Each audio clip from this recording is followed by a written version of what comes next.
Assalamualaikum warahmatullahi wabarakatuh. Perkenalkan, nama saya Lulu Agistasari dari kelas 10-3 absen 19.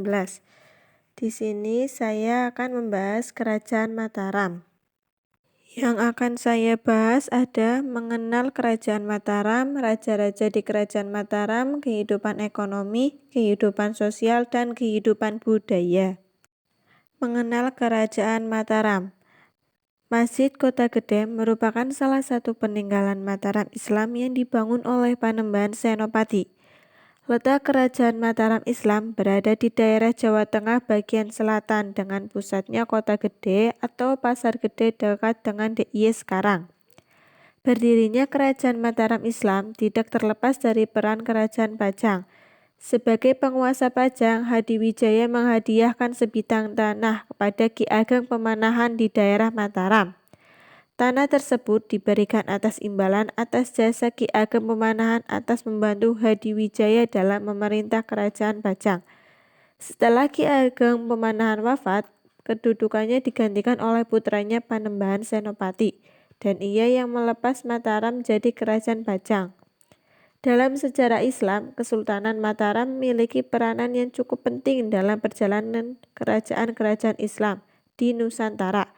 Hal ini terlihat dari semangat para sultan memperluas daerah kekuasaannya, keterlibatan para pemuka agama, hingga pengembangan kebudayaan yang bercorak Islam di Pulau Jawa.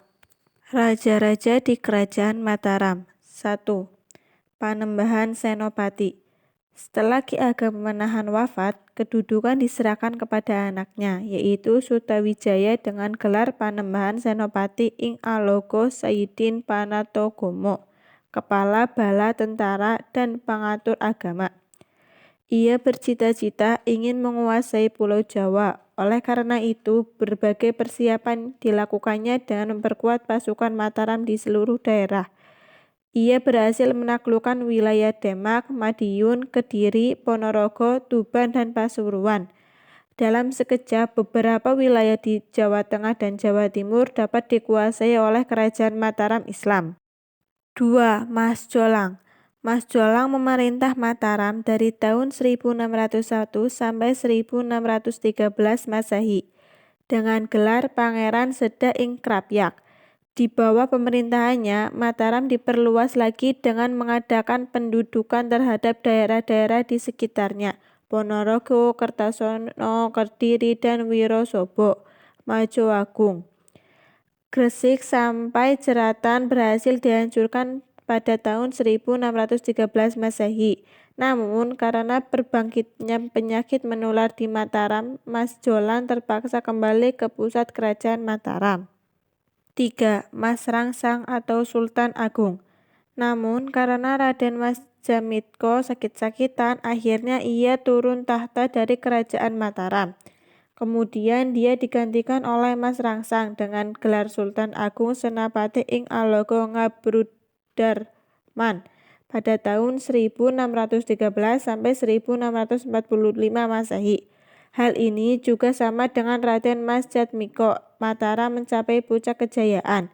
Di samping menjadi raja, ia juga tertarik pada filsafat, sastra gending, kesusastraan, dan kesenian. Selain itu, ia menyusun kitab undang-undang yang merupakan perpaduan antara adat istiadat Jawa dan hukum Islam. Ia juga menciptakan kalender Jawa yang menggunakan perhitungan tahun yang sama dengan kalender Hijriah. Pada masa itulah tumbuh kebudayaan kejawen, yaitu akulturasi antara kebudayaan Jawa asli, Hindu, Buddha, dan Islam. Amangkurat I.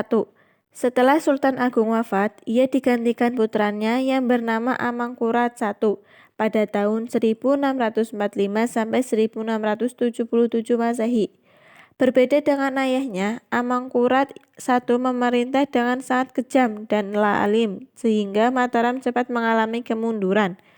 Ia menjalin hubungan erat dengan Belanda hingga membangun benteng di Mataram. Hal ini menyebabkan wibawa Mataram jatuh dan negara-negara yang telah dikuasai Mataram banyak melakukan pemberontakan.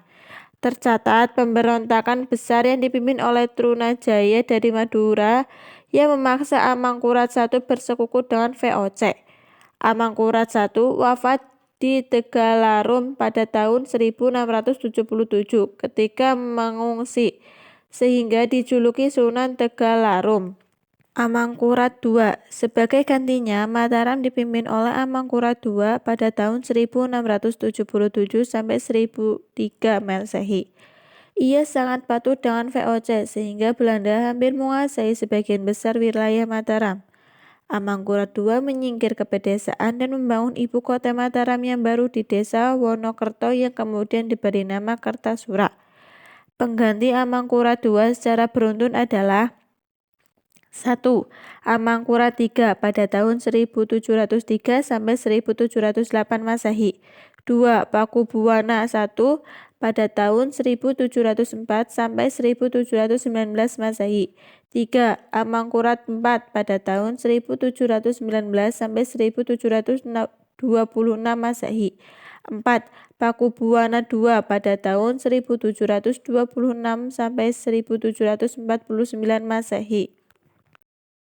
1. Kehidupan ekonomi. Mataram merupakan kerajaan agraris dan maritim yang diterapkan oleh Sultan Agung. Di bawah kekuasaannya, Mataram menjadi negara pengekspor beras, mengembangkan perdagangan ekspor dan impor melalui pelabuhan pesisir Jawa, seperti Jepara, Kedal, dan Tegal. Tanggung jawab setiap pelabuhan dipegang oleh para pemegang. Pelayaran dan perdagangan adalah faktor utama dalam mata pencarian Mataram. 2. Kehidupan sosial. Kehidupan masyarakat Mataram masih bersifat feodal. Sistem feodalisme sistem sosial atau politik yang memberikan kekuasaan yang besar kepada golongan bangsawan. Di Mataram memunculkan struktur sosial yang didasarkan atas penguasaan tanah. Penguasa tanah tersebut terdiri atas golongan bedoro, raja dan bangsawan, priayi, pegawai kerajaan, dan wong cilik rakyat. Hal ini berkaitan erat dengan hubungan patron-klien, atasan, dan bawahan. Sistem kehidupan ini menjadi dasar utama munculnya tuan-tuan tanah di Jawa, misalnya kekuasaan seorang kepala desa atau lurah yang berarti bahwa daerah kekuasaannya itu sebagai miliknya. 3. Kehidupan budaya.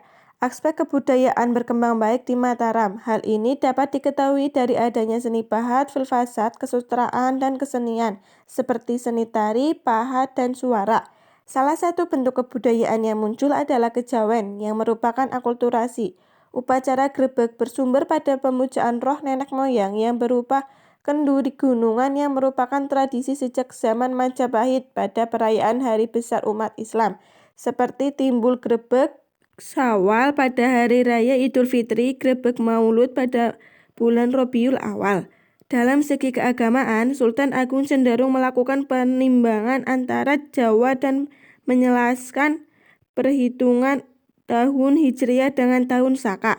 Sistem penanggalan ini diresmikan pada 1043 Hijriah atau 1636 Masehi. Sekian penjelasan dari saya, maaf bila ada kesalahan. Terima kasih. Wassalamualaikum warahmatullahi wabarakatuh.